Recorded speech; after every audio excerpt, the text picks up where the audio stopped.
façon, yeah. Tem tudo bem? Recém.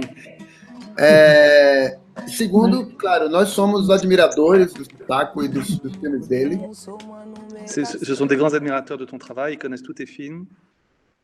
E durante o encontro, nós primeiro vamos passar algumas instruções para o público, que são técnicas, e depois começar logo diretamente, eu e Mel, a colocar uma questão para a participação do Sissako. Ok. Et donc, juste au début, ils vont évoquer des détails techniques pour les gens qui rentrent sur le site. D'accord. Pour pas que les gens parlent en même temps, pour qu'ils mettent leur micro au bon moment, etc. Et ensuite, ils vont eux-mêmes commencer à faire quelques questions et à modérer le débat. Ok, très bien. Ricardo. Hola, André, hola, Márcio, Nadia, Adolfo. Eu vejo Timbuktu como um filme político, mas que se expressa esteticamente, ou seja, no nível da sensibilidade. Donc, ils considèrent Timbuktu comme un film politique, mais avec un fort contenu sensible. Um filme sobre o gesto, também a atitude, que se contrapõe à imposição da palavra, do discurso, né? O gesto de resistência, o futebol sem bola, por exemplo, ou a música que é cantada enquanto se sofre o açoite, são exemplos. Oui, alors donc il parle de la scène du football, la disparition de la musique, etc. Donc l'aspect sensoriel est très important. O filme é também a expressão de um olhar que valoriza muito a concepção religiosa da existência e se contrapõe ao fanatismo religioso. Um filme que expressa um olhar que valoriza a concepção religiosa de existência, mas se contrapõe ao fanatismo religioso. Donc il voit le film comme un film qui valorise une certaine vision de la vie spirituelle en contrepoint à la vision fondamentaliste. E no Brasil, Sissako aqui esteve na Bahia, né? Há situações, sobretudo nas favelas, nas periferias, que têm um cenário similar, embora por razões social e culturalmente muito distintas, mas que fazem as comunidades de pessoas viverem posições de violência, seja do Estado, das milícias, traficantes, que atinge a vida das pessoas. Sim, então qual é o ponto, Fabrício?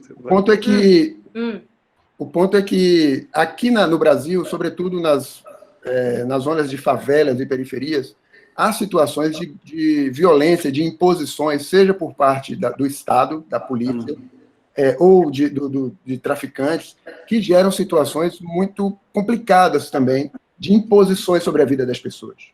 Oui, donc il fait le parallèle avec ce qui existe au Brésil, où il y a la violence de l'État, la violence qui s'observe dans les périphéries avec il y a la drogue, il y a la police, etc. Et donc c'est pas la situation, c'est pas comme les fondamentalistes à Timbuktu, mais il y a cette forme d'oppression et de violence. Com todas as diferenças, né?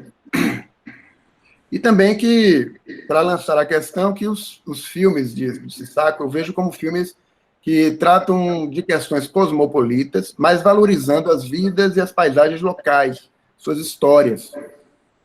Et que ce qu'il aime dans ton cinéma, c'est que tu valorises la culture locale, les personnes du cru, alors qu'en même temps, son cinéma est un cinéma cosmopolite, universel. Que inspiram também a responsabilidade local nessa história de dominação, que reflete sempre um contexto global, e além, claro, da vivência do próprio Sissako. Sim. Eu queria fazer uma questão para ele começar a falar, que eu queria, Sissako, que você comentasse um pouco sobre as razões mais íntimas, né, que te levaram a fazer esse filme, e, tendo em vista a repercussão do filme, se essa repercussão, se esse impacto, de alguma forma, se harmonisa com essas razões. Donc, il aimerait connaître au départ quelles étaient les raisons qui t'ont poussé à faire ce film, et qu'ensuite, quand tu as vu toute la répercussion qu'a eu le film, si tu as eu le sentiment que cette répercussion était en ligne avec tes motivations originelles. D'accord. Bon, et non, d'abord, merci à tout le monde hein, d'être présent et de s'intéresser à mon travail. Je pense que cette forme presque intime de communiquer, de parler du cinéma me semble être quelque chose d'important et de bien. C'est pourquoi je l'ai accepté avec plaisir. Ele quer agradecer a todo mundo pela presença e pelo convite, e ele acha que essa forma de se reunir bem íntima para falar de cinema é uma forma bem bacana. Donc, pour revenir au sujet, comme certains connaissent un peu ma filmographie, en moyenne, moi, je mets 5 ans, 6 ans entre mes films. Donc, ça veut dire que je ne fais pas beaucoup de films. O Abderrahmane não faz muito filmes, ele demora mais ou menos 5 ou 6 anos entre cada filme. Donc, ça veut dire deux choses. Soit je porte le sujet longtemps, ou je suis interpellé tout d'un coup par un sujet que je trouve urgent. Então, são duas situações. Ou ele vai carregar com ele mesmo assunto durante muito tempo, ou de repente, durante esse período, ele está interpelado pela urgência de assunto outro. Então, ele sempre evolui entre essas duas coisas. Carregar por muito tempo uma coisa importante para ele, ou de repente ser interpelado, ser chamado para tratar de assunto. Et donc, quand il y a eu, effectivement, il y a cette situation en Afrique, et particulièrement dans le Sahel ou le Mali, c'est quelque chose qui m'interpelle en tant qu'Africain, en tant que Sahélien et en tant que Malien, Mauritanien. Donc, je suis touché par ce qui s'y passe, comme vous pouvez être touché par ce qui se passe dans votre pays. Voilà. Donc, je suis touché par ça, je suis interpellé en tant qu'artiste. Então, no caso de Timbuktu, foi realmente uma situação de urgência que aconteceu, que a invasão da região do Mali pelos fundamentalistas islamistas, que interpellou ele como ser humano e como artista. Mais pendant cette crise, j'ai toujours pensé que les médias en général de l'Occident, et quand ils parlent d'une crise en Afrique, ou quand ils parlent du terrorisme en Afrique, des prises d'otages, l'événement était consacré seulement quand un occidental était pris en otage. Un journaliste, un fonctionnaire. O que ele observou é que quando acontecia esse tipo de crises na África, a imprensa ocidental geralmente só se interessa se tem uma pessoa branca, um ocidental, que está de refém, que morre, tout isso. Sinon, eles não mostravam interesse. Donc, ça veut dire que les critères de valeur humaine ne sont pas pareils. C'est-à-dire que quand les Occidentaux sont pris en otage, on peut en parler pendant un mois jusqu'à ce qu'ils soient libérés. Parce que les gens se reconnaissent beaucoup plus dans ce qui leur ressemble, de façon générale. Então, isso mostra bem que o valor humano não é igual para eles, porque se uma pessoa, ocidental, uma pessoa branca é tomada de refém, o jornal vai falar disso durante mês, só vai falar disso, e enquanto os dramas das pessoas locais são pouco abordados.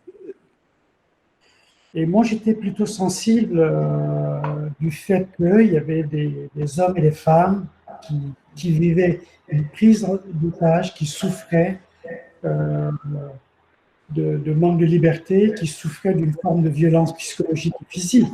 Donc, ces gens-là dont on ne parlait pas du tout dans la presse m'intéressaient parce que je les connaissais, je connaissais leur vie. Voilà, donc. Ele queria falar do drama das pessoas locais dessas situações. Não do estrangeiro que vem de fora.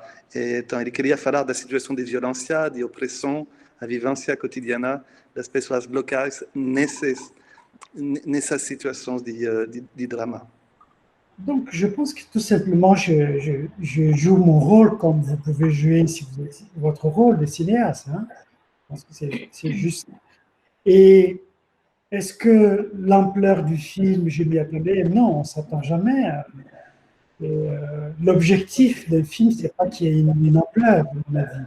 C'est de le faire déjà et de toucher les gens. Et en général, je ne pense pas qu'on compte le nombre de gens qu'on a envie de toucher. Non, on a envie de toucher les gens émotionnellement. C'était ça mon objectif. L'objectif era realmente di toccare as pessoas, mas não no sentido da multidão, de tocar um público, mas ele não tinha nenhuma expectativa, nenhuma ideia da repercussão que o filme ia ter. E para ele nunca faz filme pensando no potencial de público que ele vai atingir. O que importa para ele é tocar no sentido sensível das pessoas. Donc, le premier, ce qui était important pour moi, c'est l'avoir fait, être en adéquation avec ce que je fais et avoir un retour d'abord d'amis proches ou de producteurs, ceux qui s'intéressent à mon travail ou ceux qui ont investi là-bas. Donc, ça, c'était important. Dont Bernard, donc, qui a vu même le film pas fini. Donc, c'était important d'avoir un regard sur ce que je faisais. E a primeira etapa, sendo que primeiro você quer tocar as pessoas que são próximas de você, que é tanto importante quanto o público futuro, que seja seu produtor, que seja seus amigos, como já eu, a gente assistiu o filme que ainda não estava finalizado, ou a própria equipe, isso já é passo importante. Ok, merci. Tem uma questão sua? Você não vai colocar? Vou colocar, sim. Mel tem uma questão para o Sissaco também. Bom... Sim, fala. Diga. Não, farei. Não, dizer só que é uma honra, né, estar com a presença do Sissaco e também da roteirista da Kessental. Reiterar aí que nós ficamos muito honrados com a presença deles e acho que o grupo todo. Nous sommes très heureux de votre présence à tous les deux, tant Kessen que toi, Abderrahmane. Então, minha questão é o seguinte, a gente percebe, né, que o filme ele tem um traço bastante forte, realista, que traz, inclusive em termos dos tons naturalistas, né, e é um filme inspirado em episódios históricos, né, recentes, atuais, mas, para além disso, há elementos simbólicos no filme que eu penso que amplificam a força da subjetividade, né, do filme. E um exemplo disso, bastante marcante, acho que para todos, é a personagem da Zabu, né, que encarna uma energia, né, que atravessa todas essas coisas, né, que simbolizam para a gente um pouco que é essa força criativa da natureza. Oui, et donc ce qui les frappe dans le film, c'est qu'il a les deux élans. Il a un élan réaliste, où tu racontes l'histoire comme elle s'est passée, mais en même temps, il y a la présence de symboles qui donnent une autre force au film, et notamment à travers le personnage de Zabou, qui exprime la force de la créativité, de l'indépendance, de la subjectivité. Como o próprio terremoto, né, que ela menciona, e colocando aí a beleza e a catástrofe também como um cenário. Uhum. Então eu pergunto para o Sissaco, né, se nessas andanças dele com o filme, né, que aconteceu mais frequentemente, mas ainda acontece, ele tem visto esse tipo de percepção que ultrapassa esse tema, digamos, de um recorte sobre o jihadismo, né, e amplia isso para uma dimensão mais fundamental do humano. Esse problema é visto também por essa perspectiva, né? Isso. Et donc, ce qu'ils aimeraient savoir, c'est si tu as eu ce retour du public. D'abord, le retour historique sur ce qui s'est passé, l'histoire même, et d'autre part, ce retour sur la force du symbole et en particulier de ce personnage de Zabou. J'ai compris la question, je n'ai pas compris. J'ai eu des retours. Si j'ai eu des retours. Voilà. Si j'ai eu des retours. Est-ce que les gens ont été sensibles à ça, pas seulement à l'aspect historique du film, mais à l'aspect aussi oui, j'ai eu... bon, comme c'est un film qui a quand même... qui a été beaucoup vu et dans beaucoup de pays très différents. Et bon, j'ai eu beaucoup de retours. Et chacun avec sa sensibilité, bien sûr. Soit on me parle beaucoup de la scène du football, on me parle beaucoup des abous, on me parle des choses symboliques, etc. Hein. Et je pense que cela raconte tout simplement que, que l'objet film est une proposition avec des éléments divers qui composent le langage cinématographique, parce que le cinéma reste d'abord, c'est d'abord un langage. Et donc, ce langage est composé de beaucoup de choses. Et lorsque ces éléments que nous choisissons pour faire un film ressortent dans un débat, ressortent, voilà, on a une forme de satisfaction, comme par exemple le personnage de Zabou, qui, au-delà de la folle comme ça, c'est une force féminine très importante pour moi, voilà, que je voulais que ça existe dans le film. Sì, ele teve esse retorno do público, que o filme foi muito visto em muitos países do mundo, então ele teve muito retorno de muitas formas. O aspecto simbólico tocou as pessoas e especialmente, como você falou, mas o personagem de Zabou, que para ele representa a independência e a força da mulher. E que para ele filme é uma composição e uma linguagem em si. Então é normal que as pessoas vão perceber, vão ter várias percepções das composições e das camadas que ele junta. Je pense que quand on va voir un film, hein, quel qu'il soit, hein, et on va chercher quelque chose qu'on connaît déjà et qui nous ressemble. Je pense que le rapport avec le cinéma est un rapport profondément intime et quelque part, le mot scientifique m'échappe, mais tu pourras peut-être m'aider, et que c'est pas qu'un acte de cinéphilie, c'est autre chose. Donc chacun va y trouver quelque chose de lui-même, ou une quête voilà, de quelque chose. O sentimento dele é que quando alguém vai assistir filme, tem elemento subjetivo muito importante, que você vai assistir filme não só, talvez nem por uma questão de cinefilia, mas por uma questão que você vai buscar algo que está dentro de você, que você está procurando. E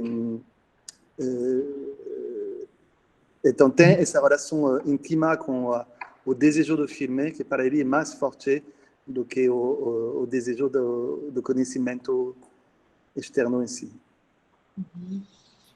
Maravilha. Merci. Obrigada. Vamos começar a abrir? Vamos.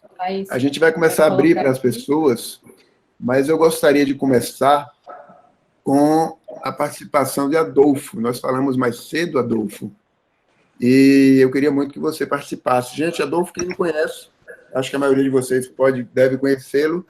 Adolfo, além de crítico de cinema, cineclubista, programador, mas isso não resume a relação de Adolfo com o cinema. Mas eu gostaria que você ativasse o microfone, Adolfo, e já lançasse a questão. Aí, sim, estamos te ouvindo. Pode falar, então. Bem-vindo, obrigado. Boa noite. Obrigado pelo convite, por participar. Um abraço, Bernardo. Tem uma cena no filme que um dos personagens fala para o interlocutor se suas palavras não são convincentes, não vale a pena filmá-las. Eu gostaria de saber do Sissako se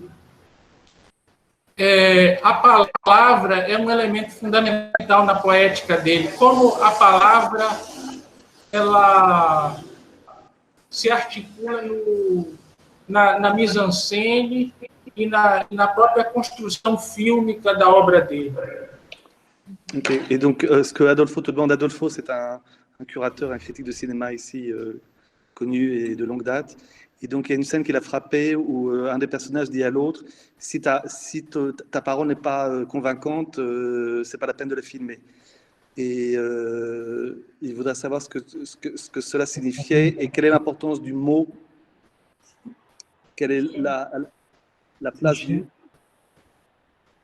place du mot dans ton travail. La question c'est tu sais la scène où je crois que c'est la scène du jeune djihadiste voilà, qui est coaché, oui, tout à fait. Voilà. Et donc il lui dit si ta parole n'est pas convaincante, Oui. c'est pas la peine de la filmer. Et comment est venue cette parole. Oui. Et d'autre part, quelle est l'importance pour toi dans ton travail de la parole en soi? Bon, et il faut savoir que de façon générale, dans ma manière de filmer, je mets beaucoup d'importance sur les situations que je crée. Donc pour moi, ce qui est important, c'est la situation d'abord. C'est pas tout de suite les paroles qui vont être dites. Donc cette séquence du jeune djihadiste, qui est en fait, c'est un apprenti djihadiste. C'est pas quelqu'un de convaincu. C'est quelqu'un de perdu qui se retrouve dans une guerre comme ça, alors qu'il doit montrer par les techniques de médias qu'il est méchant, qu'il est dur, qu'il est convaincu, etc. Donc c'est ça que je voulais montrer. Et dans ça, je crée une situation et après, ce sont les acteurs qui trouvent leurs mots, leurs phrases, etc. Ok, e nessa cena, para Abderrahmane, a coisa mais importante é primeiro criar a situação, fazer que a situação seja real, seja crível. E então ele passa muito tempo, quando ele faz a direção, na elaboração dessa situação. E depois, somente, ele traz as palavras. E muitas vezes são os próprios atores que criam com ele os diálogos. Merci. Tem o Márcio que déclenche par la sensibilité des acteurs, par la manière dont je les amène dans le projet, en prenant du thé avec en dehors des plateaux. Hein. C'est-à-dire la confiance qu'on porte sur un personnage, sur un acteur, lui donne voilà, une capacité d'écrire son dialogue, de trouver les mots parce qu'il est convaincu par son personnage. E a maneira que ele cria essa situação não é somente no set.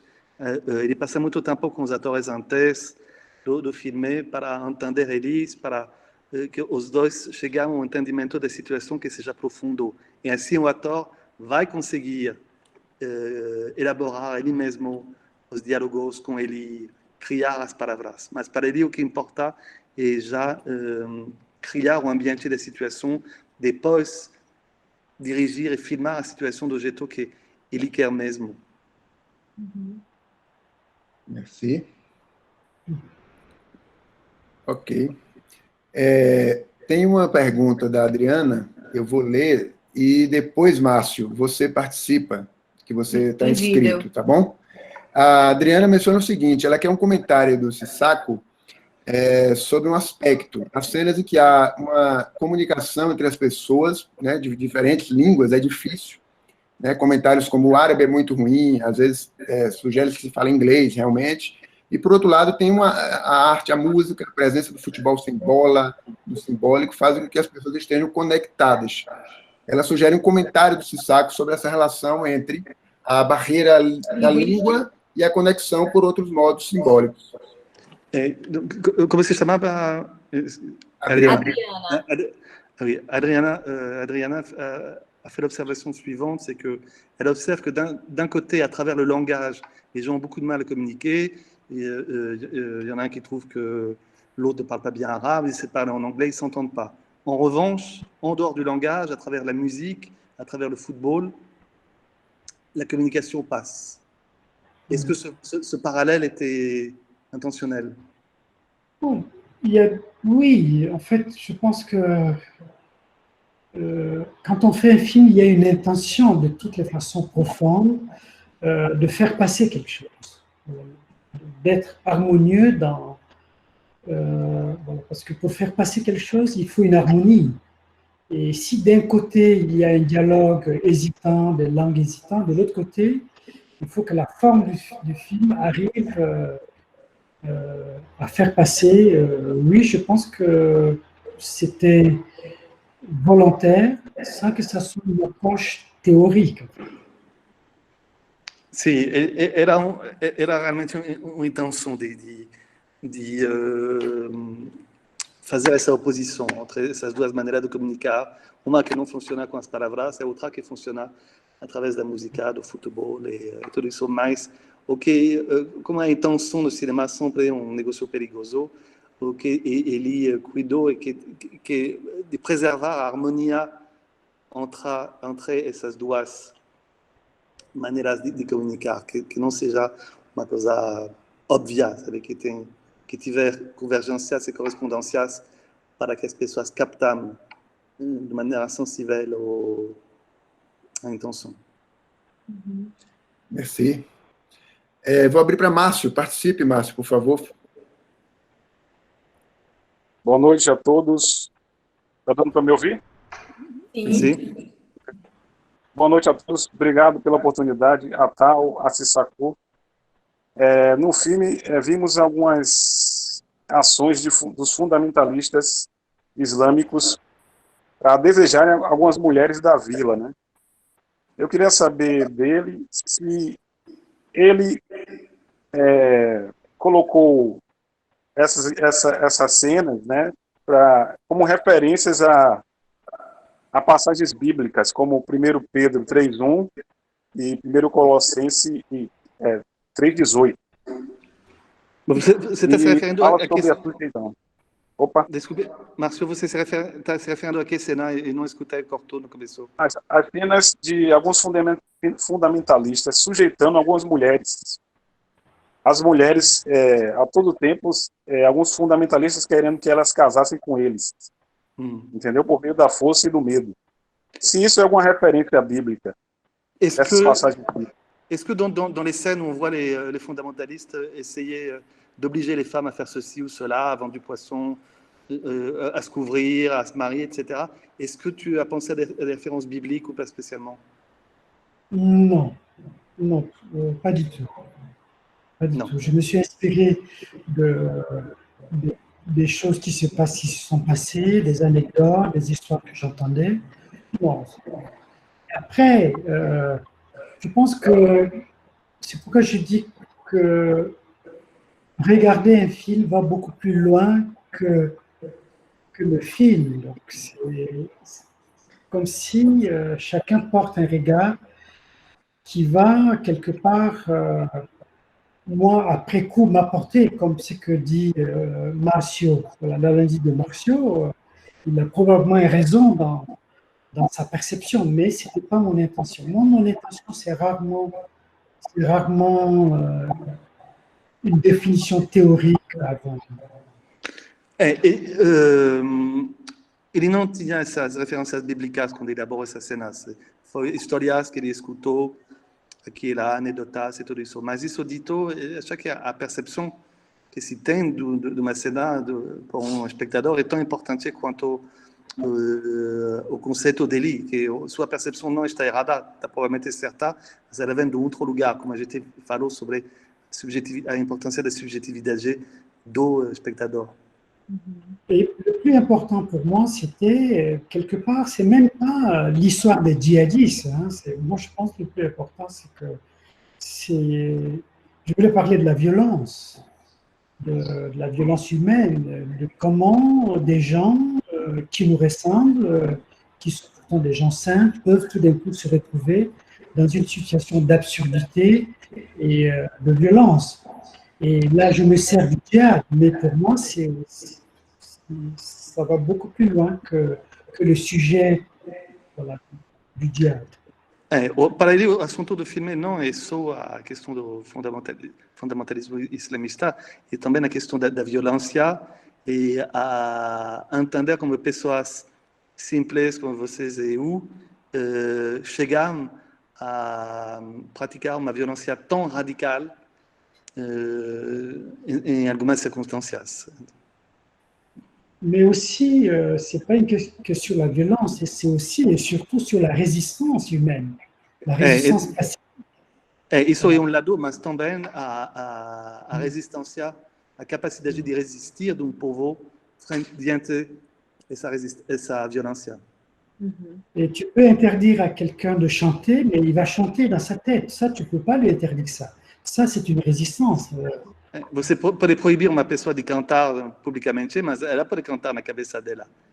E essa já é uma forma de resistência. Agora Tem Nádia Nádia inscrita, mas antes eu vou colocar uma questão direto para o Sisako também, sobre essa desconexão entre, já que o tema estava também por aí, da palavra, né, da comunicação simbólica, sobre essa resistência, que é uma resistência também do gesto, né, no sentido de, como é que eu estava colocando, enfim, sobre a aplicação das normas da Sharia, enfim, sem uma explicação para a comunidade. É uma imposição totalmente externa. E a reação da comunidade, sobretudo na mulher, por exemplo, que vende peixe, não quer colocar luva, ela é bem direta, ela lida com o cotidiano. prática, né? A prática, né? Essa interferência de um discurso numa comunidade, uma coisa de fora, né? De etnias diferentes, línguas diferentes. E eu gostaria de saber se isso reflete essa resistência que ele transmite ali, né? Que é um dos temas do filme, que reflete a situação, enfim, global, né? Hoje em dia, essa imposição contra... Ce qu'il frappe, c'est que donc la charia est imposée de l'extérieur par ces gens-là à la population, et la population en face résiste de façon pratique et ne résiste pas sur le discours fondamentaliste, mais simplement sur le quotidien et le manque de praticité et l'obligation de faire ces gestes. Et donc c'est une résistance quotidienne, une résistance pratique, c'est pas une résistance théorique. Et est-ce que ça, c'est effectivement la résistance que tu as observée quand ces événements sont produits? Bon, moi j'ai plutôt observé qu'il y avait, quand la ville a été libérée, Tombouctou a été libérée, elle a été libérée par une armée. Et que cette libération par l'armée a été la chose la plus médiatisée, en quelque sorte. Mais que pendant l'occupation, les résistances qui se font, les combats quotidiens qui se font, parfois par des gens anonymes, on n'en parle pas, en fait. Donc moi, je voulais mettre l'accent sur ça, que l'être humain, les sociétés sont toujours capables de résister, et résistent toujours. Voilà. O que a mídia falou na época, a mídia mundial, foi a liberação do Timbuktu e do Mali pelas forças francesas, mas se falou muito pouco da resistência pela população durante a ocupação.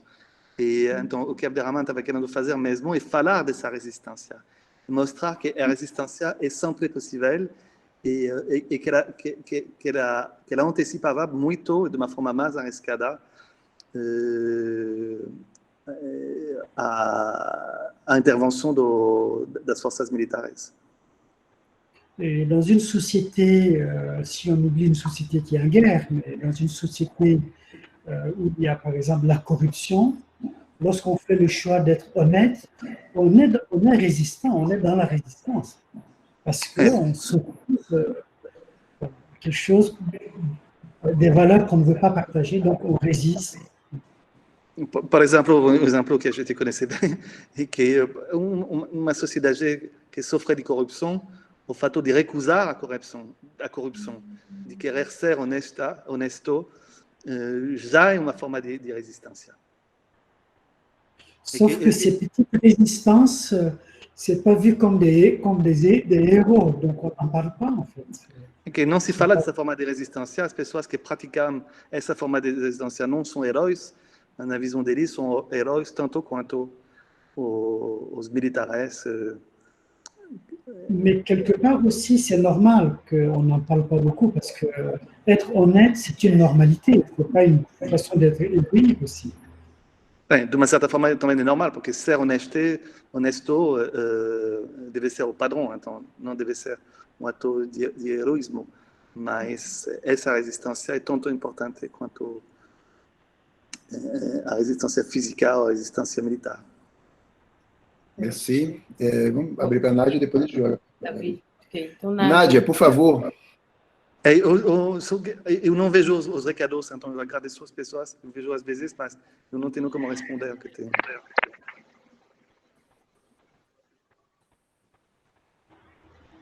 Pode falar, Nádia. Pronto. Então, a gente sabe que as ações dos extremistas contra essas vilas, esses lugares que têm religiões diferentes, são bem mais violentas. Envolvem assassinatos em massa, escravização sexual de mulheres. E aí minha pergunta é a seguinte, em Timbuktu, apesar de ser sufista, as ações dos extremistas foram mais leves ou foi uma opção do diretor não mostrar essa realidade violenta como ela aconteceu?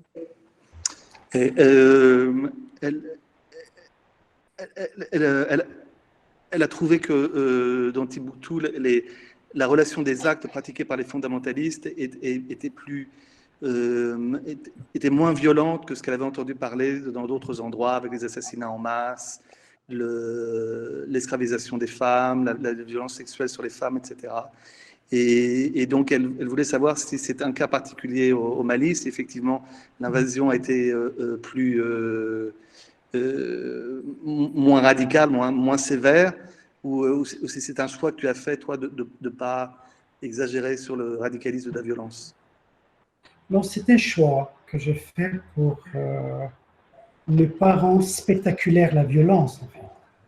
Et uma opção dele, ele não queria tornar a violência espetáculo ici. Voilà. Et humilier quelqu'un, c'est violent. Empêcher quelqu'un de chanter, c'est violent. La violence, elle n'est pas totalement physique. Donc moi, je m'intéressais à cette forme de violence. Parce que... O interesse dele também era demonstrar que a violência tem outras formas do que a violência física. Tem a humilhação moral, impedir alguém de cantar, impedir de jogar futebol, essas coisas. Então ele queria mostrar a outra dimensão da violência. Isso foi de proposito. Et très souvent, lorsque le cinéma parle de la violence de façon spectaculaire, il y a une banalisation de la violence. O que ele temia é que, como acontece em muitos filmes, é quando você vai retratar a violência radical que acontece em certas situações, você vai exibir essa violência e fazer dessa violência spectacle. Mais en même temps, je comprends ce qu'elle dit et je pense que malgré ce que je dis, peut-être qu'il aurait fallu que j'aille un peu plus loin, par exemple sur l'histoire des filles mariées de force, qui est un vrai viol collectif. Peut-être que j'aurais dû aller un peu plus loin pour parler de ça. Mas Dadia, ele concorda com você, ele acha que talvez ele deveria ter ido um pouco mais fundo em certo aspecto, especialmente a violência afeta as mulheres adolescentes quando estão forçadas de se casar. Ele acha que talvez ele pegou um pouco leve nesse aspecto. A gente vai colocar aqui uma questão que o Davi Pérez está fazendo para o Sissaco. Muitos dos grupos que foram expulsos de diferentes países se refugiaram... Não, perdão. Este filme foi feito após o início da Primavera Árabe. Muitos dos grupos que foram expulsos de diferentes países se refugiaram no Mali. Minha pergunta é, a realidade apresentada no filme pode ser vista como uma consequência desse movimento social?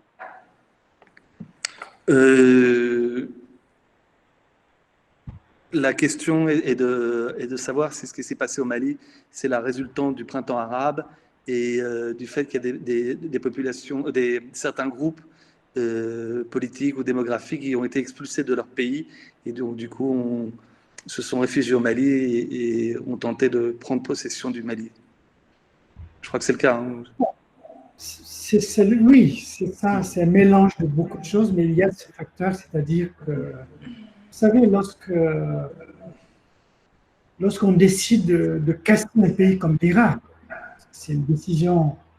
L'Irak, avec Saddam Hussein, on a cassé l'Irak, pourtant qui était un pays millénaire, structuré. Lorsqu'on casse l'Iran, lorsqu'on casse la Syrie, lorsqu'on casse la Libye, il y a une répercussion sur les autres pays, il y a une répercussion sur le monde. Donc, quelque part, à mon avis, sans rentrer dans quelque chose de très, très politique, je trouve qu'il y a une violence de l'Occident dans cette façon de dominer le monde, en contrôlant le pétrole, en contrôlant ceci, en contrôlant cela. Et les conséquences de tout ça, ça tombe sur les pays fragiles, les régions fragiles.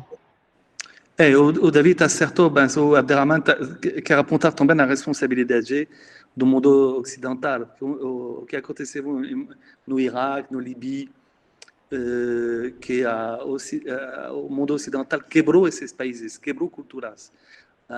Iraque era país muito estruturado, com uma cultura milenária, e quando os americanos entraram para pegar o petróleo, eles quebraram o país. E aconteceu de novo na Líbia, então, e com as consequências que se vê no filme no Mali. Então, o mundo ocidental, quando pratica esses atos militar-político, não se dá conta do efeito que tem sobre as sociedades mais frágeis. Et c'est la guerre des puissances qui crée les malheurs. Hein. Et quand je prends encore le cas de la Syrie, il y a 7 ans, c'était un pays développé, même s'il y a une dictature. Hein. Je ne défends pas la dictature syrienne.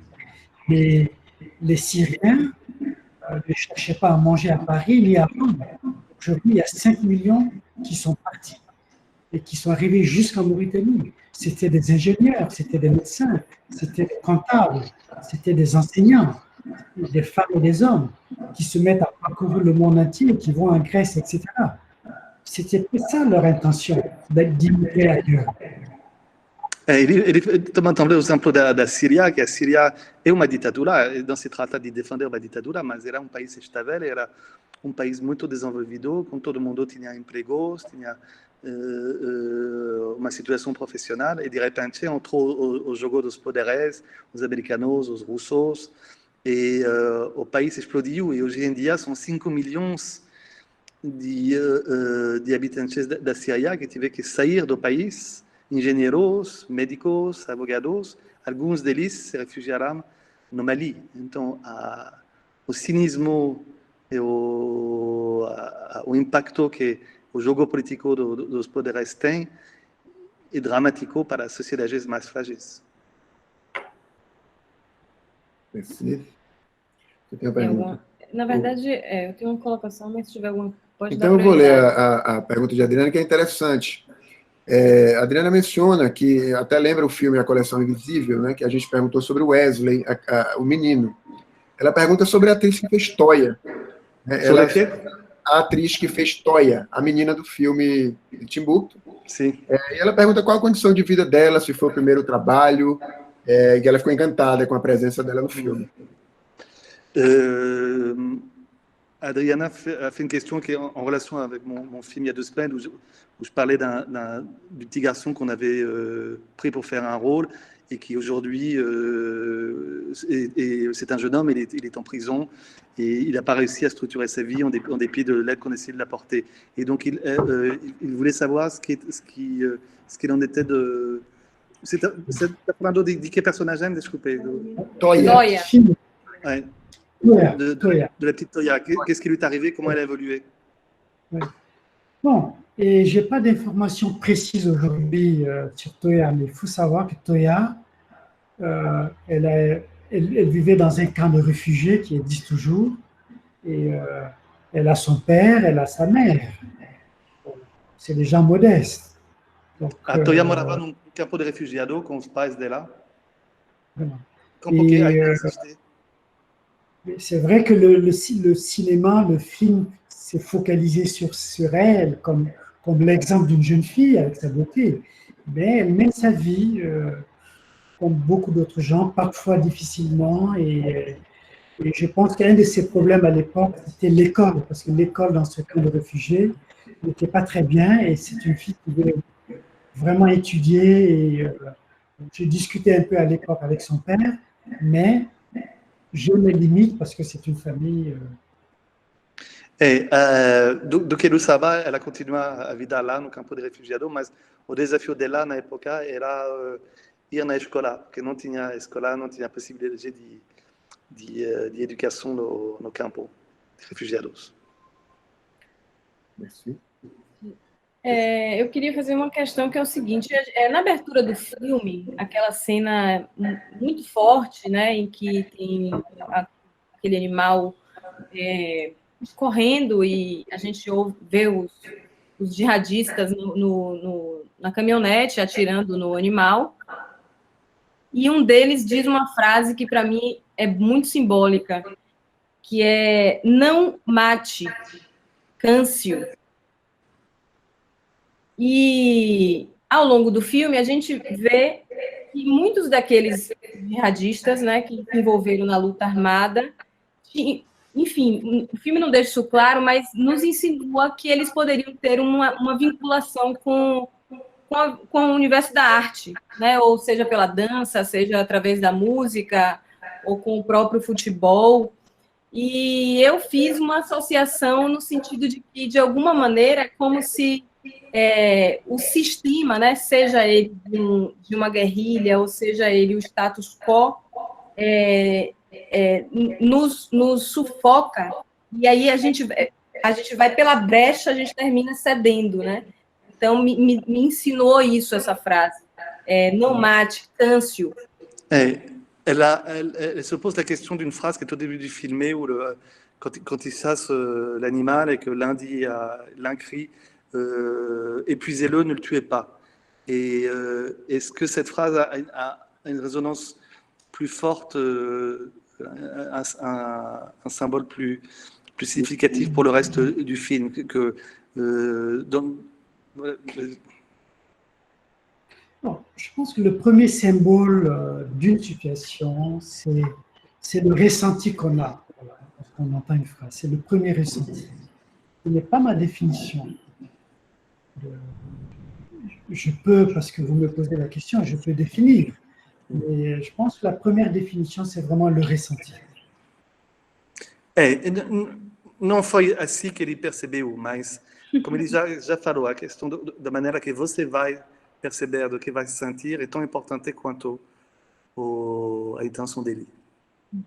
Mais le fait qu'ils disent ne le tuez pas, fatiguez-le, c'est vraiment pour moi la force d'un pouvoir. C'est je peux tuer, mais même là, je ne tue pas parce que je peux faire fatiguer. Je peux faire souffrir. C'est ça. O que ele estava querendo mostrar com esse diálogo é o abuso do poder, sabe? O cara tem o poder de matar, mas mesmo assim ele escolhe não matar, ele prefere matar de outra forma e de cansar o bicho. Então é o poder absoluto. Posso matar ou posso esperar e deixar o bicho se cansar. Obrigada. Wilson, se vocês quiserem tiver uma questão, você, por favor, ligue o microfone e fale, viu? Diz que eu já comecei a roubar as falas dele. Liguei. Aí. Estamos te ouvindo. Bom, eu tenho umas questões, tenho umas considerações, mas serei breve, serei conciso.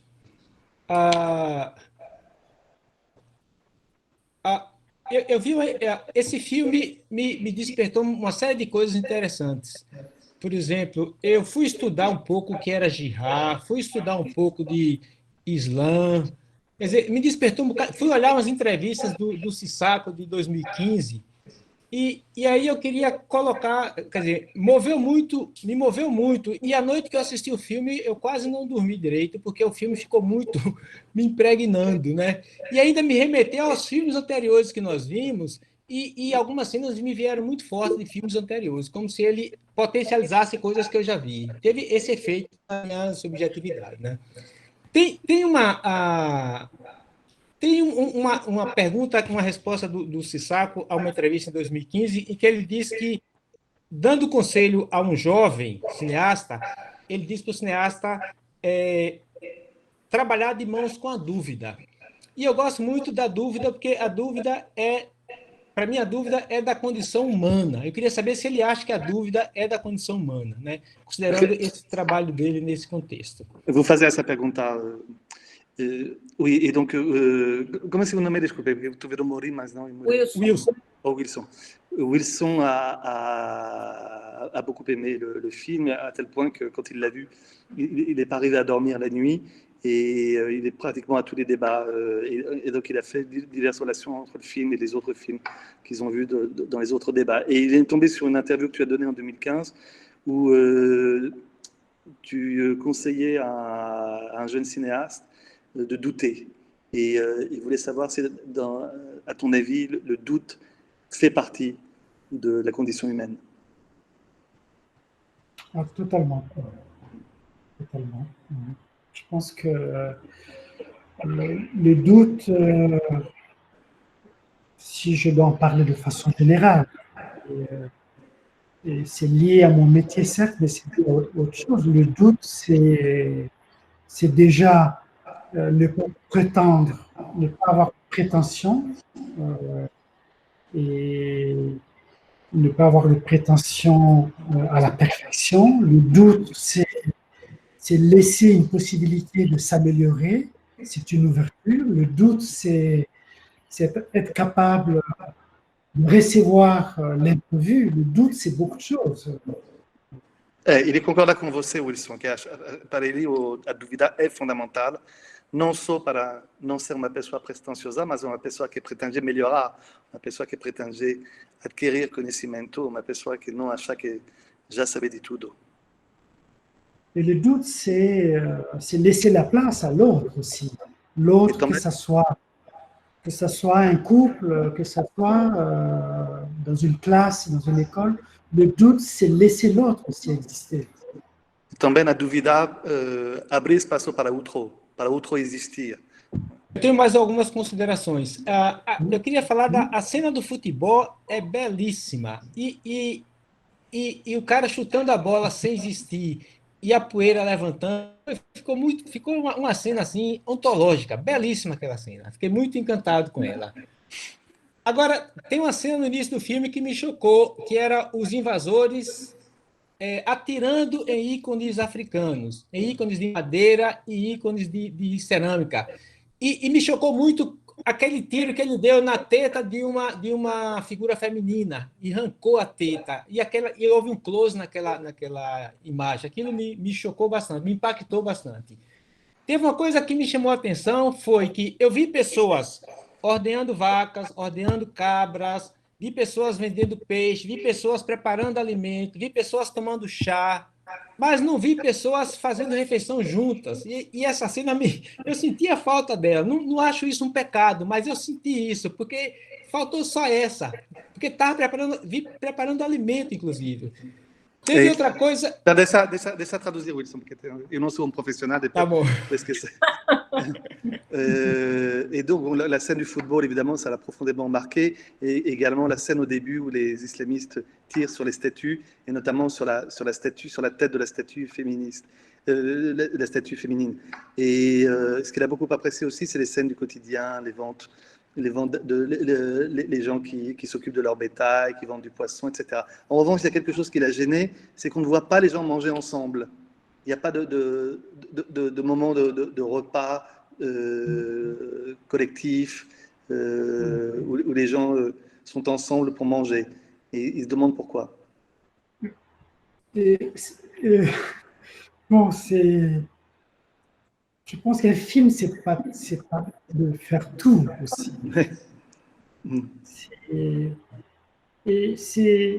Il faut que quelque chose manque à un film aussi, comme ce qu'il vient de dire. Je pense que ça manque.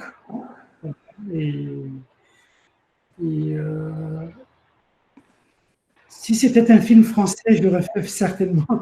Je montré les gens de manger, parce que dans ces cultures-là, le moment de manger est plutôt pudique. Hein? Donc, c'est pas évident de filmer.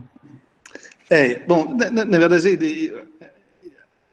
filme não pode retratar tudo também não. E bom também que o filme tem espaços que faltam e que interpelam o espectador.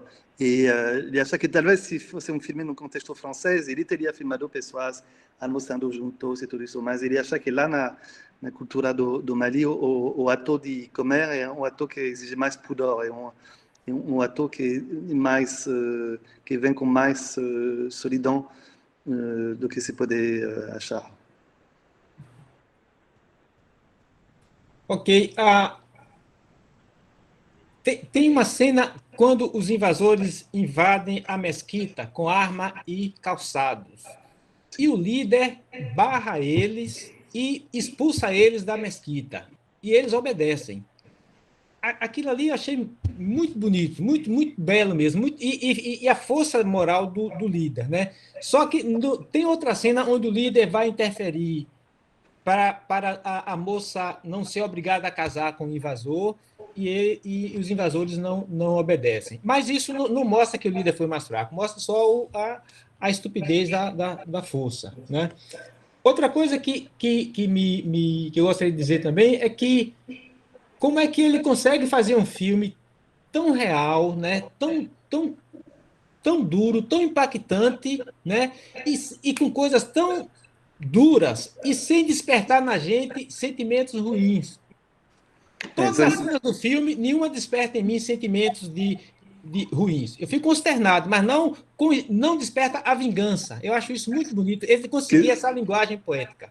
Ce qu'il trouve très beau dans le film, bon, il a commenté d'autres scènes, l'invasion de la mosquée, etc. Mais ce qu'il trouve très beau dans ce film, c'est que tu parles d'une histoire dure, une histoire tragique, mais à aucun moment tu ne suscites un sentiment négatif chez le spectateur. Tu ne suscites aucune volonté aucune rage, aucune revanche. Et donc c'est pas un film de rage ni de revanche. Et je trouve que c'est un grand mérite du film parce que ça parle d'une situation tragique, ça parle d'actes terribles, mais à aucun moment tu le fais de façon à ce que le spectateur sente une rage, une violence contre ces islamistes. Et merci pour le compliment, parce que c'est un beau compliment. Agradecer o elogio, ele acha que é um elogio muito lindo. Mais je pense que là où je me positionne en tant que cinéaste, je pense qu'un cinéaste doit éviter d'être un juge, d'être le procureur de la société. Parce que dès qu'on se met dans cette position d'être un juge, ça veut dire qu'on a raison, ça veut dire qu'on va rentrer dans l'excès, on doit avoir une position. Je pense que dès qu'on a l'intention de parler de la société, il faut une forme d'humilité et de distance qu'il faut créer. Na visão dele, o cineasta não pode ser um juiz, um promotor de justiça. Porque aí começa a pervertir o discurso dele e a visão dele. Então, ele sempre cuida muito disso, de não se posicionar não se posicionar como juiz ou dos personagens ou das situações que ele cria. Et je pense que ça, c'est très important parce que sinon, on va donner au cinéma une fonction, une nécessité qui n'est pas vraie. Se você faz isso, você vai dar para o cinema uma função que não é o do cinema e que também não é real. Et je pense que c'est un des objets les plus inutiles, pour dire la vérité, au final, un film. Porque o filme em si é um objeto humilde, uma coisa simples, então não pode se tornar um objeto pretensioso. Fiquei muito, muito feliz de ver o filme e de ser os seus autores. Obrigado, Wilson. Muito obrigado.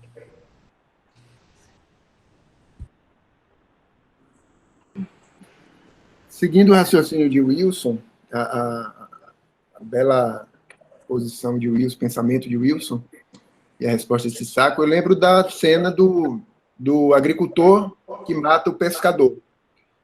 E também isso me tocou da mesma forma que o Wilson. Assim, há um assassinato, não é negado que há uma violência, né, entre as pessoas, mas foi uma violência ali, resultado de um conflito passional, não foi uma premeditação, não foi a presença, não foi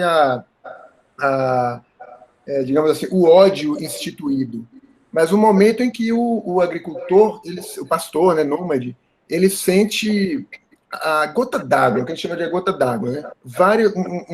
Um ambiente de opressão se instala, ele tem uma vida serena, com a família, com música, de repente a vaca é assassinada pelo pescador, cria-se o conflito e há uma morte dali. E ele aceita a punição, ele aceita religiosamente que ele morra por causa disso. Né? E isso eu vejo também como a tragédia humana, que não nega certa presença da violência, mas nega, o que o filme faz é rechaçar a violência dogmática que se instaura como poder.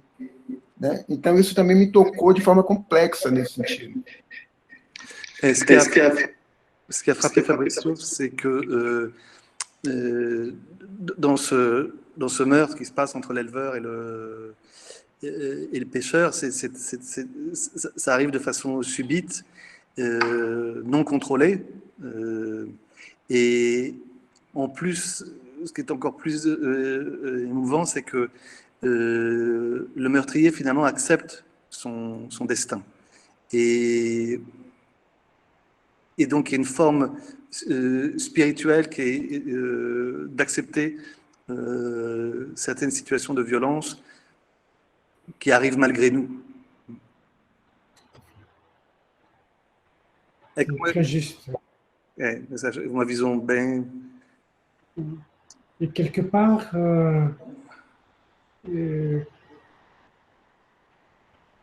c'est une scène qui est au début du film, hein, et la mort de Amadou, du pêcheur, et qui donne ces deux personnes qui sont fragiles et simples. Voilà, ils ont les mêmes destins quelque part.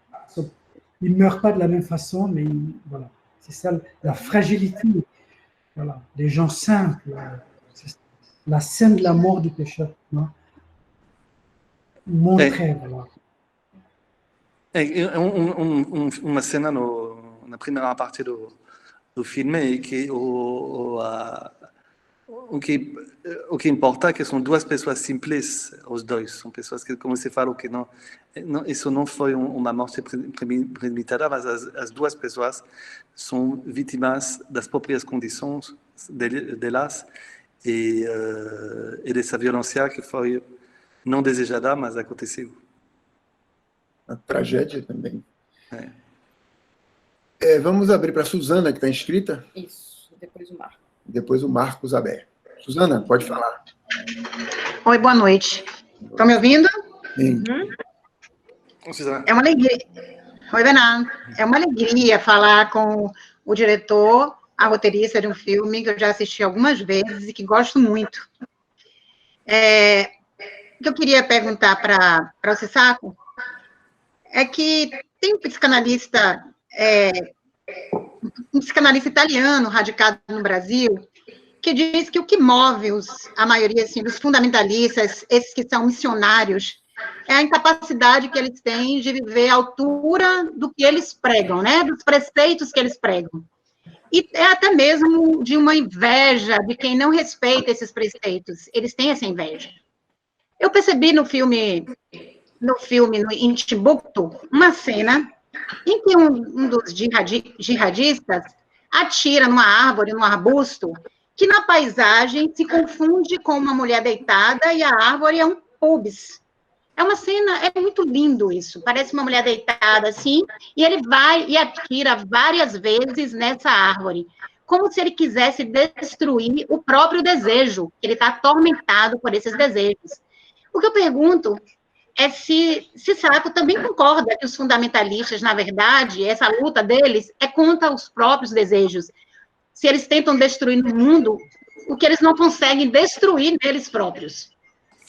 La question de Suzanne, qui est un psychanalyste italien qui habite au Brésil, qui a comme théorie que ce que les fondamentalistes veulent détruire, c'est leur propre désir qu'ils n'arrivent pas à réaliser ou assumer. Et dans la scène où le djihadiste, tu sais, tire à la mitraillette sur la dune, quand il a l'impression que c'est un corps de femme, elle a eu le sentiment que tu avais le même sentiment, que les fondamentalistes se comportent de cette façon-là parce qu'ils veulent détruire leur propre désir quand ils ne savent pas le réaliser, ou le désir des autres quand ils le trouvent choquant. Très juste. J'ai envie de dire que c'est très très juste ce qu'elle dit. Voilà. Donc, je ne voulais pas en débattre comme sujet dans le film, mais c'est exactement ce que je voulais faire passer avec cette scène-là. Foi isso mesmo, Suzana. Ele não sabia desse psicanalista italiano, mas era exatamente o conceito dessa cena.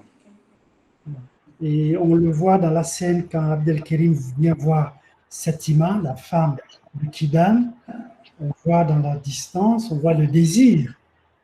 Quand il lui dit à la femme, couvre-toi, mais c'est le contraire, il vient la regarder en fait. Oui, na verdade, o desejo desse cara já se mostrou antes, quando ele vai abordar, quando ele chega na casa da mulher, que o marido não está lá, e já se vê que ele deseja essa mulher. E quando ele manda ela cobrir os cabelos, é porque ele está desejando ela. Então, ele não tem a coragem de enfrentar esse desejo, de assumir esse desejo, e como você falou, então ele procura destruir esse desejo. Merci, fabuloso. Merci. C'est une remarque très très importante pour le film. É um comentário muito importante. Como é o nome desse psicanalista, Suzana? Contardo Caligares. Ah, c'est un grand psychanalyste italo-brésilien, c'est Contardo Caligares, qui est très connu ici. Merci. Vamos abrir para o Marco? Sim, Marco. Marco, por favor, fale aí. Boa noite a todos. E uma honra ter o nosso diretor aqui, Sissaco. E eu fui contemplado com as palavras de nosso amigo Wilson, tá? E que o filme não nos causa o impacto do revide. Quanto à cena do futebol, eu já fiz aqui quando treinador, porque essa ideia do futebol sem a bola coletiviza ainda mais a relação, né? E é o que está ali no DNA daquele povo. Eles são coesos. Então, o futebol sem a bola tornou ainda mais latente esta coesão, né? Então, além desse detalhe, eu quero comentar o que eu sempre faço, que é a relação do início com o final do filme. O antílope, aí, também tem o sentido simbólico da resistência. Por mais que outros sejam destruídos, por mais que as pessoas sejam assassinadas, mas o povo de Timbuktu continuará lá, porque o simbólico, por mais atacado, ele continua, né? Então, outro detalhe é o vento, como o vento faz um papel sensacional, um papel extraordinário no filme. Deixa traduzir rapido, Marco. Donc il a commenté la valeur symbolique de la scène du football, mais aussi la correspondance entre la scène au début où l'animal est chassé et la scène finale où l'animal résiste et s'enfuit il a compris ça comme un symbole de la capacité de résistance du peuple malien qui ne s'est pas effondré. Et là, autre chose qui l'a frappé, c'est l'importance du vent dans le film. Por fim, dizer que o Não, filme, pode falar do vento, que eu te cortei. Pode terminar o vento, Marco. o papel que o vento exerce no filme é de ligação energizante, tá? Ele estabelece uma comunicação entre as pessoas, poeticamente falando, inclusive, né? Por fim, a mulher tem um papel fundamental no filme, né? Nós discutimos aí, né? Vocês colocaram diversas observações, mas o poder que o diretor deu ao filme, à trama, é feminino. Inclusive, quando o pai de Toya sai para a vingança, a mulher diz, você não usa isso com a arma. Ele disse, mas eu tenho ela, e vou. Ele se arrependeu amargamente de ter usado aquela arma. É isso. Et donc, pour finir sur le vent, j'ai l'impression que le vent a une dimension poétique qui lie les gens entre eux. Et d'autre part, ce qu'il a beaucoup aimé dans le film, c'est il trouve que c'est un film féministe où les personnages les plus importants sont les femmes, et que si l'éleveur avait écouté sa femme, s'il n'était pas parti avec l'arme, comme elle lui avait dit de ne pas partir, l'histoire aurait été différente. Et que donc c'est un film qui montre à quel point le rôle de la femme est primordial, même dans ces milieux où il est parfois pas reconnu. C'est grâce à elle. Foi a contribuição importante da Kessen au papel da mulher no filme. Fundamental. Comme elle a écrit le scénario, on l'a écrit ensemble, bien sûr, ce sont des questions très importantes, le regard qu'on porte sur la société. Et les sociétés, toutes les sociétés de façon générale sont dirigées par des hommes. Et ça nous amène là où ça nous amène, hein, on voit ça. Donc, il est important, lorsque on est des créateurs, de montrer la place de la femme, l'importance de la femme dans nos sociétés. Un créateur doit faire de ça une priorité, parce que c'est l'homme qui fabrique les armes, c'est l'homme qui tue, c'est l'homme qui fait beaucoup, beaucoup de choses. Et la femme essaie de recoudre tout ça, mais malgré tout ça, elle n'a pas sa place dans nos sociétés. Ele é muito importante mostrar a importância da mulher na sociedade, porque apesar do fato que a sociedade é dirigida ainda por homens, que eles organizam a sociedade, que segurar os pontos, que segurar todos os erros, as perversões, as deviações dos homens, é a mulher. É importante que o cineasta enxergue isso e dá para a mulher o papel adequado numa obra de arte. Merci. Voilà. Et par rapport au vent, bon, c'est un ressenti, ça n'a pas été imaginé comme ça. C'est juste le lieu qui est comme ça et j'utilise l'ambiance du lieu. O vento é mais desses elementos subjetivos que ele gosta quando o espectador percebe. Não foi, é o lugar que é assim, que tem muito vento, então ele se aproveitou das condições.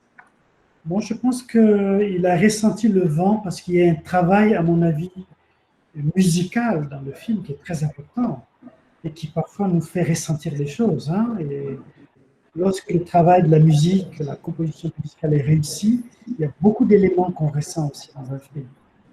É possível também que você percebeu esse vento por conta da composição musical do filme, que é uma composição muito refinada, então é muito precisa. Então, quando isso acontecer, aí abrir a sensibilidade para perceber outras coisas no ambiente do filme.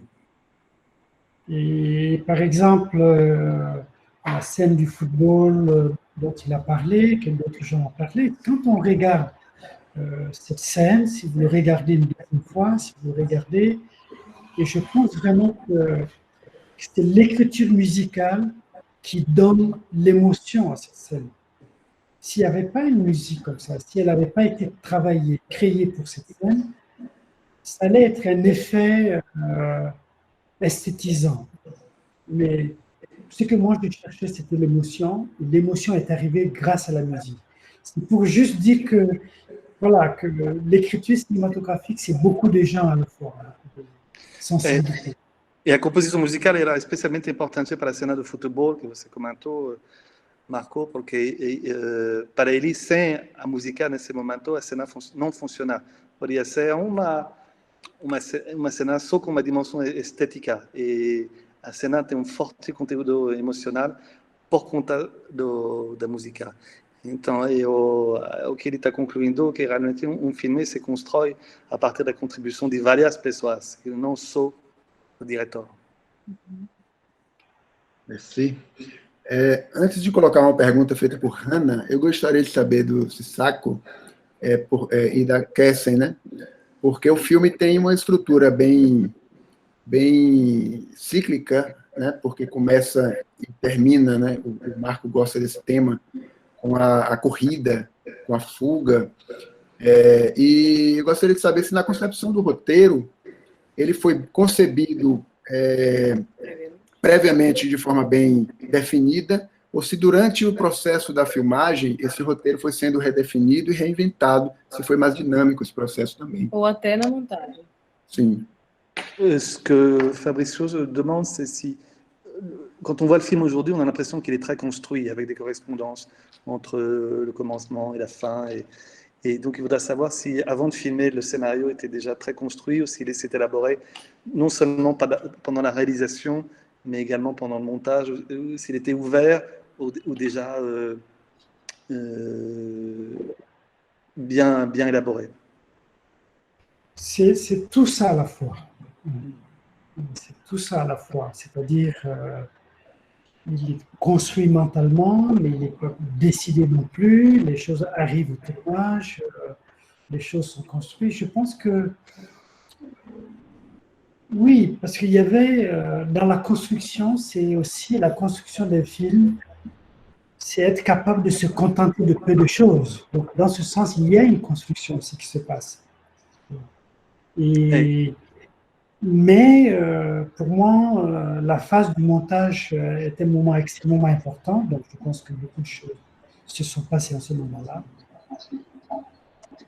Para ele são as duas coisas. Ele tinha a construção bem elaborada na cabeça dele quando ele começou a filmar, mas ele sempre fica atento a deixar as condições, o contexto, as contribuições da equipe dos atores acontecerem. Então, ele nunca trabalha de forma fechada.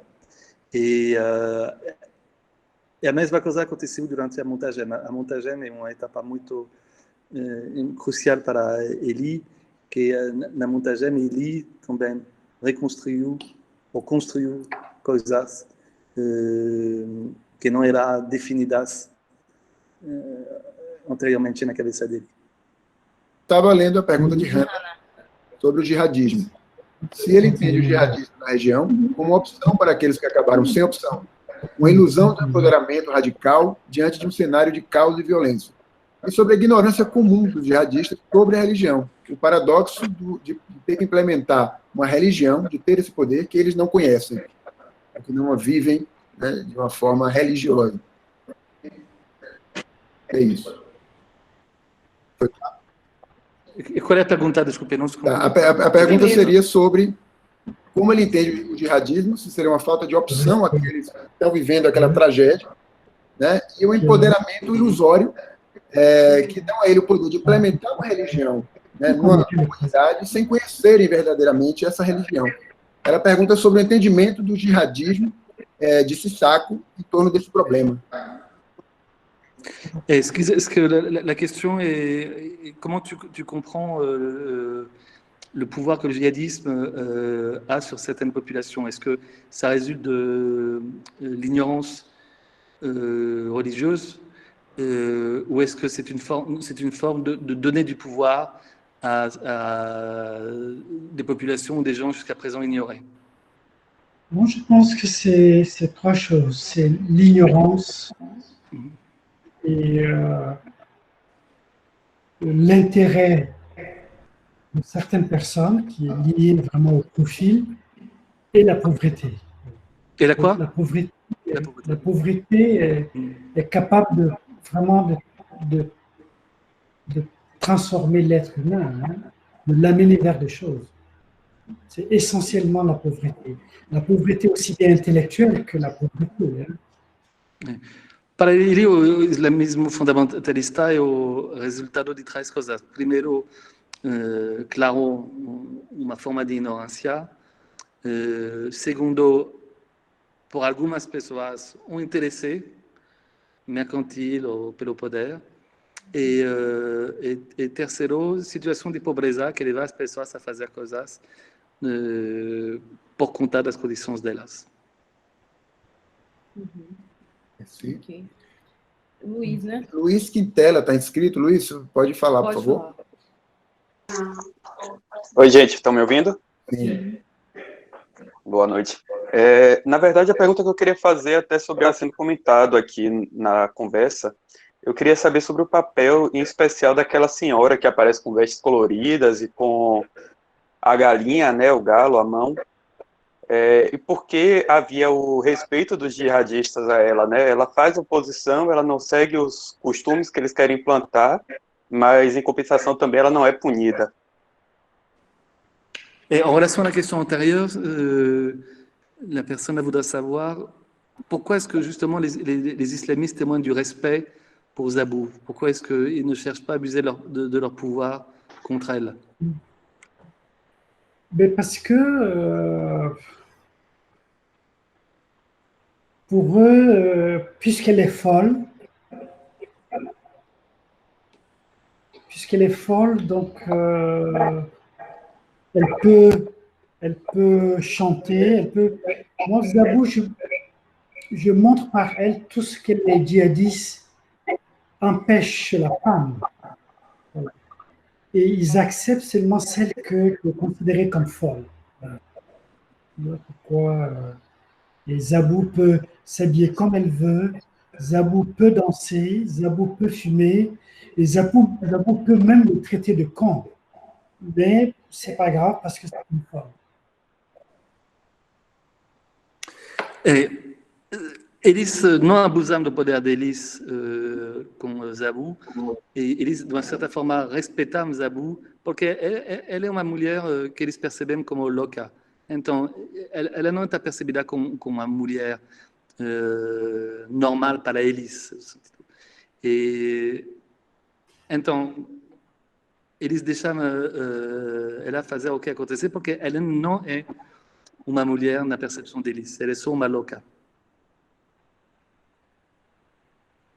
Merci. Donc c'est pourquoi elle peut porter des bijoux, c'est pourquoi elle peut s'habiller presque nue, c'est pourquoi elle peut danser, c'est pourquoi elle peut...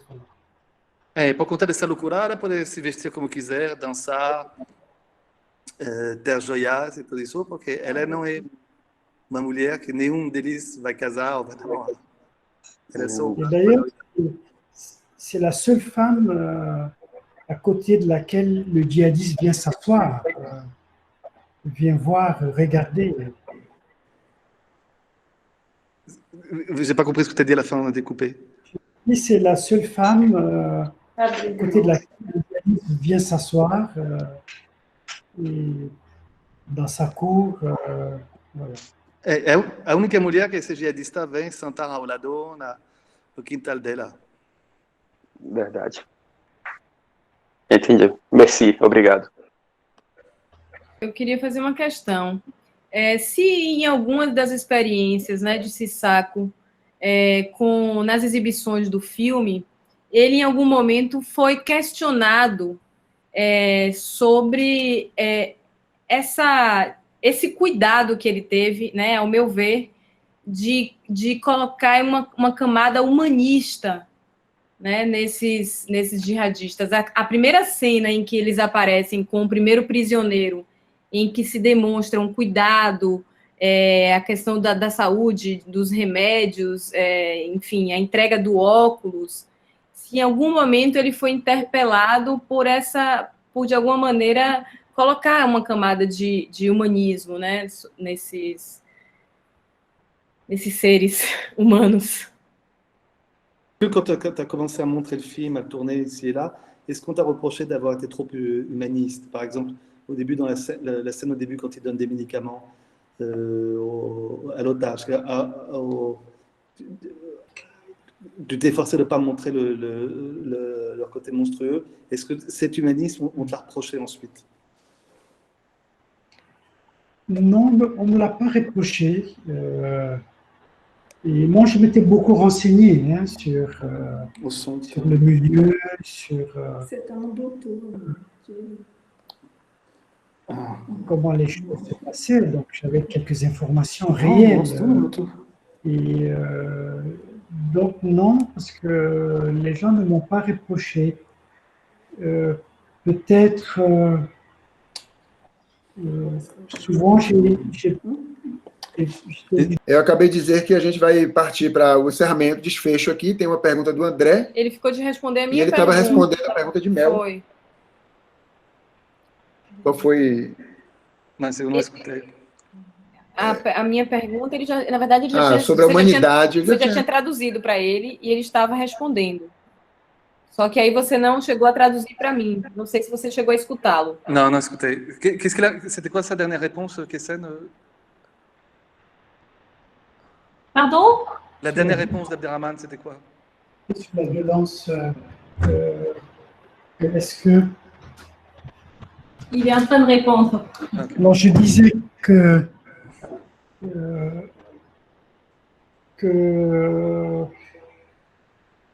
non, qu'est-ce que je disais? Sur la violence? Oui. Se quiser que eu relembre, Bernard, foi sobre... Oui, moi, je m'étais beaucoup renseigné sur les conditions des otages, le fonctionnement des djihadistes, et je sais que c'est des gens qui sont très respectueux des otages, c'est des gens tranquilles, c'est pas comme dans un commissariat où on torture, et c'est pas ça, parce que c'est un produit qu'ils ont qui coûte cher, donc ils vont bien le traiter. Ele pesquisou bastante a questão do tratamento dos reféns. Ele descobriu que não se trata da maneira que o policial vai tratar um bandido numa delegacia, porque o refém para o fundamentalista é valor, é uma riqueza. Então ele precisa cuidar dessa pessoa. Então ele não queria cair na percepção que o cara é sempre violento com o refém, mas pelo contrário, ele trata ele como bem que ele vai negociar. Il y a un cliché du djihadisme, et le djihadiste, c'est quelqu'un de la société. Donc, ele procurou ir contra o clichê que se tem sobre o que jihadista e como ele se comporta. Perfeito, merci. Merci. Eu vou fazer a última pergunta e depois a minha última, no caso. Eu vou fazer uma dernière question. Para a gente caminhar para o fechamento, às vezes você sabe que lá é mais tarde, né? Sim.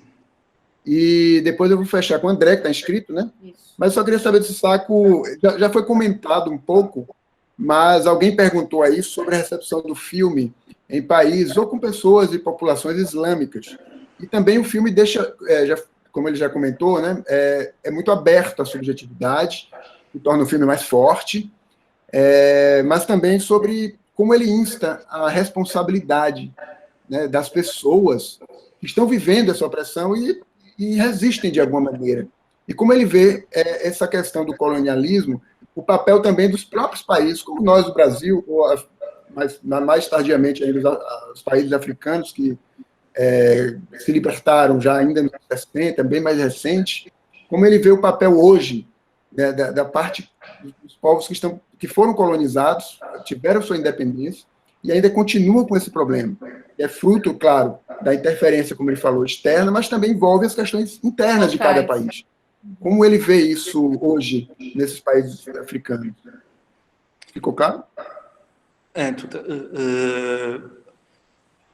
Bon, il avait d'abord une question de savoir comment est-ce que le film a été accueilli dans les régions qui sont touchées, s'ils l'ont vu, hein, qui sont touchées par le fondamentalisme, et ensuite, comment est-ce que tu vois la question du colonialisme dans ces pays-là, non seulement sur la forme de l'intervention des forces extérieures, mais également sur la façon dont ces pays, en interne, tentent de résoudre la question.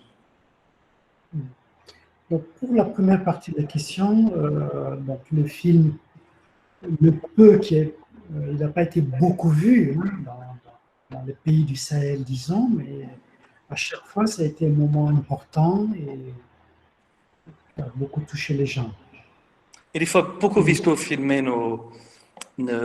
nessa região, mas as poucas vezes que foi assistido foi um momento forte cada vez.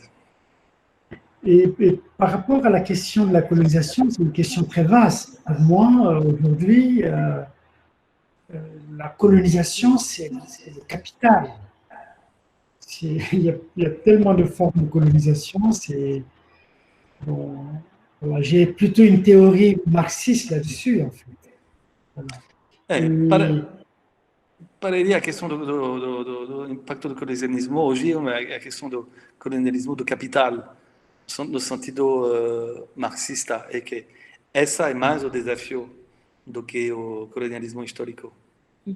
Et les conséquences de ça sont visibles dans les pays, les lieux les plus fragiles. As consequências se vê ainda mais nos países mais frágeis. Oui. Et quand on prend le cas du Brésil, c'est un pays extrêmement riche, mais avec des gens extrêmement pauvres, une masse. Et ça, c'est possible parce qu'il y a une vision du capital qui domine, qui s'enrichit de plus en plus et qui appauvrit les autres. Sinon, ce n'est pas normal qu'il y ait autant de pauvres dans un pays comme le Brésil. E isso se enxerga muito no Brasil também, que tem essa predominância do capital e, do outro lado, a imensidade da pobreza para um país que deveria ser rico. Então, isso impacta várias sociedades de uma forma diversa. Oui. Et la priorité n'a jamais été l'éducation. Voilà. Donc, quand il n'y a pas l'éducation, la masse, non seulement elle reste pauvre, mais elle n'a pas le contrôle. Et ça, c'est valable en Afrique. E como a prioridade dessa sociedade nunca foi a educação, as pessoas não têm a possibilidade de reverter essa situação. Et je profite de l'occasion pour dire que vous avez un pays magnifique, je vois les visages qui sont là, une grande diversité, et qu'aujourd'hui, ce pays est pris en otage par un homme terrible. Et sachez que nous vivons, même si nous sommes loin du Brésil, nous vivons la tristesse de ce pays aujourd'hui, parce qu'il y a un homme comme ça qui le dirige. E queria dizer também para nós, brasileiros, que moramos num país de uma grande riqueza humana, mas que estamos reféns de regime terrível agora, e que para pessoas como ele que amam o Brasil, lá de fora, é uma grande tristeza ver o que está acontecendo. Oui. Mais à côté de cette tristesse, je sais qu'il y a une vraie résistance qui se passe. Hein? On peut être pessimiste, mais résistance. Ele percebe que mesmo assim deve existir uma resistência. Parfois, j'ai le sentiment que certains comportements absurdes ressemblent plutôt à une agonie quelque part. E que ele bota muito na conta de alguns comportamentos absurdos numa forma de agonia. Oui. Merci. Somos um país agonizante. Vamos passar para a última pergunta. C'est le système qui agonise, pas le pays. Oui, c'est ce que j'ai dit. Ah oui, d'accord. É o sistema que está agonizando, não o país, claro. Sim. Sim. Vamos passar para a última pergunta, a última participação, por conta do horário, de André. E depois a gente encerra. Boa noite, gente. Estão me ouvindo bem? Boa noite. Sim. Me ouve? Estou escutando, sim. Boa noite. Primeiro, só agradecer a presença do Sissako e a oportunidade. A pergunta que eu queria fazer era lembrando um pouco da personagem da Zabu, e talvez essa minha pergunta até leve a uma direção semelhante à da pergunta da Suzana, se não me engano, mais cedo. Eu queria saber um pouco mais sobre aquele jihadista que dança ao lado dela. Ele faz alguns... Parece ao mesmo tempo parece Tai Chi Chuan ou Tai Chi Chuan, não sei como pronunciar. Parece um pouco de balé. E tem outra pessoa que o vê, um soldado o vê. Isso a gente percebe em diversas outras situações. Tem aquele soldado que fuma e a pessoa fala, todos sabem que você fuma, mas ele fuma escondido. Apesar do futebol ser proibido e tem aquela cena bonita, tem antes uma discussão sobre futebol, o pessoal está discutindo Copa do Mundo. Essa hipocrisia, vamos dizer assim, que não é privilégio de nenhuma religião, isso a gente vê em várias, mas, assim, no jihadismo, naquela situação, eles têm a noção do exagero dos atos deles, assim, eu queria saber isso, eles têm a noção. Eu queria que na verdade, são duas coisas. Eu gostaria que ele comentasse um pouco sobre essa cena do soldado dançando, eu achei ela bastante bonita, né? Mas, assim, o fato de que várias situações, vários pequenos pecadilhos, sempre tem alguma testemunha, é do conhecimento de todos. Eu queria saber se os jihadistas, em geral, têm noção do exagero do que eles fazem em troca de uma cobrança que eles mesmos não cumprem. Et donc, sa question est en deux parties. La première, c'est qu'elle était très intriguée par la scène où le djihadiste danse avec Zabou, et quelle était l'idée de cette scène. Et d'autre part, les djihadistes n'arrêtent pas de se contredire pendant le film. Ils veulent pas laisser jouer au foot, mais ils parlent de foot entre eux. Ils fument en cachette. Et voilà, il y a plusieurs situations comme ça. Est-ce que les djihadistes ont conscience de ces contradictions et les assument ou pas du tout? Pour la première partie de la question, c'est... Le djihadiste qui danse avec Zabou. Oui, cette scène, c'est presque ma scène préférée, si je peux m'exprimer comme ça. Hein. Et non, elle était nécessaire pour moi parce que je voulais... la scène la plus violente pour moi, c'est la lapidation du coude. Hein. Et j'ai beaucoup hésité s'il faut l'utiliser ou pas.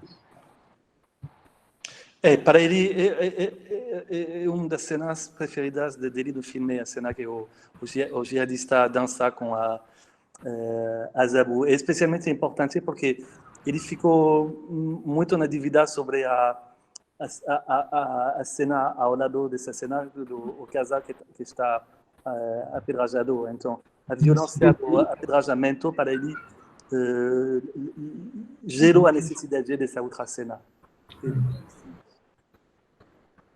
Et les contradictions des islamistes. Oui.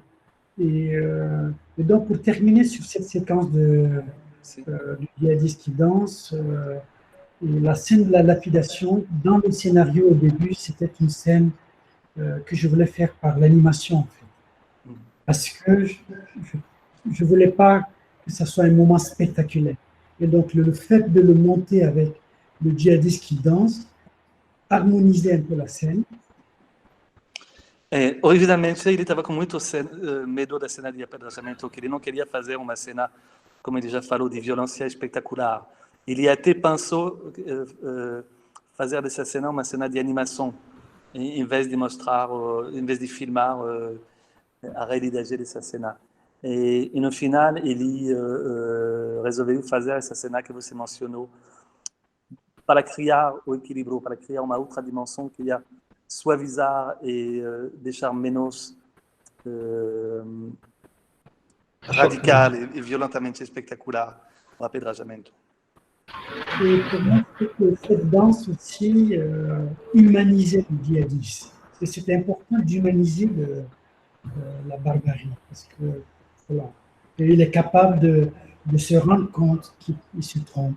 Ça, c'est important aussi. E ela também outro momento para mostrar o lado mais humano do jihadista, e que talvez ele vai considerar que ele está se enganando.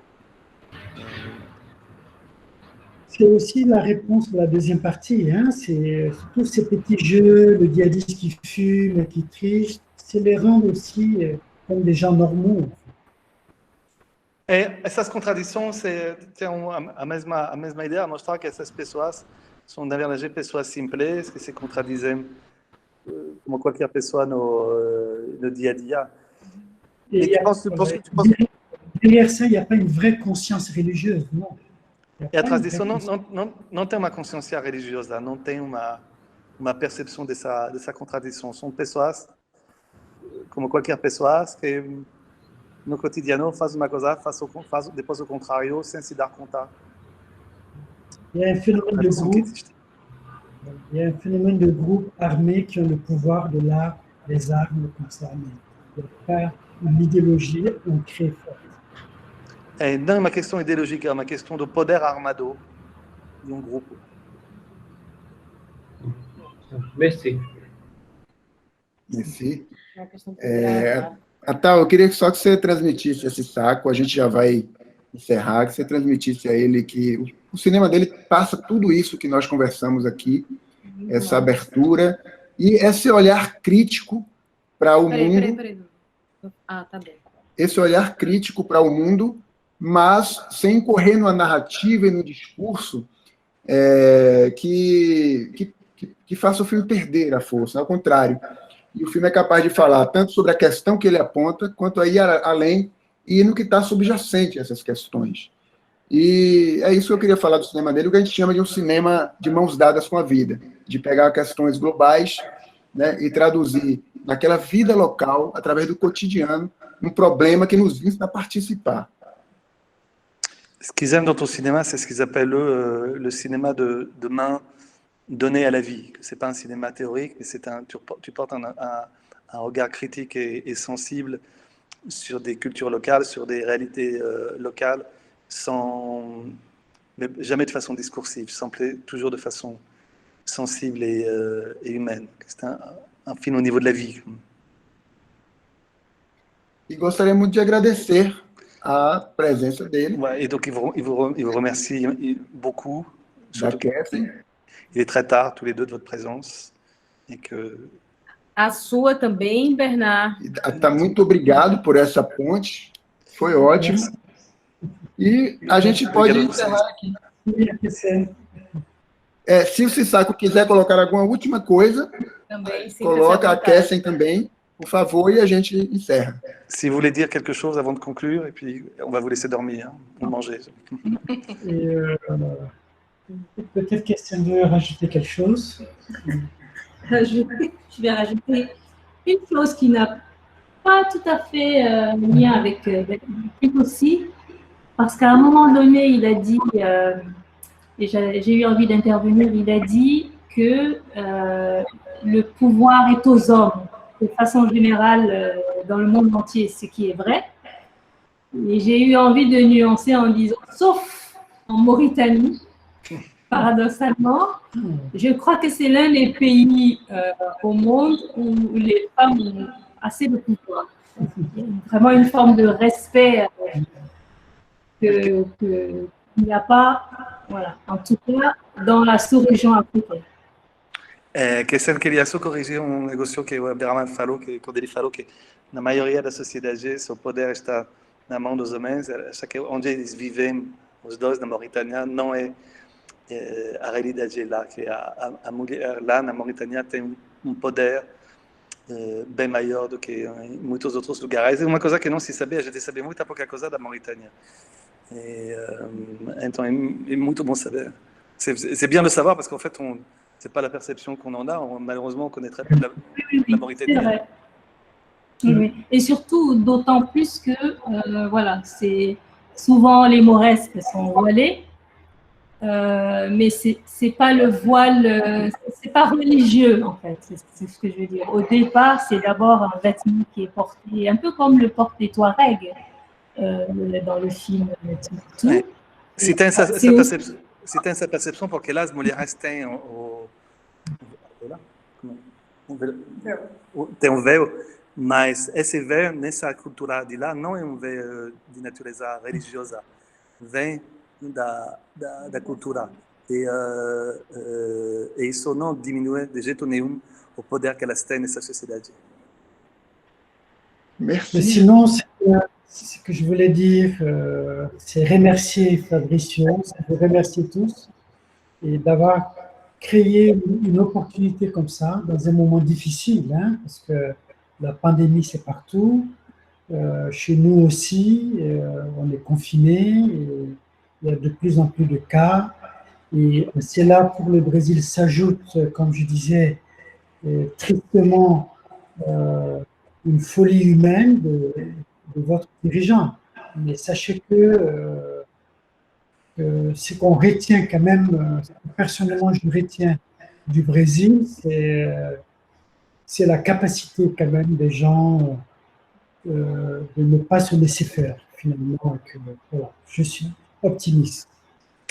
Então, queria dizer também que eu queria agradecer a vocês dois, Mel e Fabrício, e agradecer a presença de todos essa noite para poder conversar de uma forma tão íntima e aprofundada de filme nesse horário e nessas condições, essas condições de quarentena, de confinamento. Lá também eles estão confinados, lá na Mauritânia.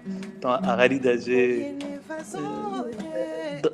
dramática existe lá como aqui, mas aqui a gente tem uma realidade a mais, que é a loucura do poder do governo que temos desde 2018 e que cria para ele ainda mais saudade do país, porque ele gosta muito dos brasileiros, mas ele acha que devemos ficar otimistas e resistir, e que no final vamos vencer. Merci. Merci. Sissako, merci. Merci. Kessen, merci. Merci. Merci beaucoup. Merci a vous. Obrigado a todo mundo. Boa noite. Boa noite. Obrigado a todos que participaram também. Tchau. Obrigado, boa noite. Obrigada, Bernardo. Bernardo, muito obrigado. De nada menos. Tchau. Até a próxima. Até a próxima. Merci, Sissako. Merci. Merci. Obrigado. Obrigado. Obrigado. Obrigado.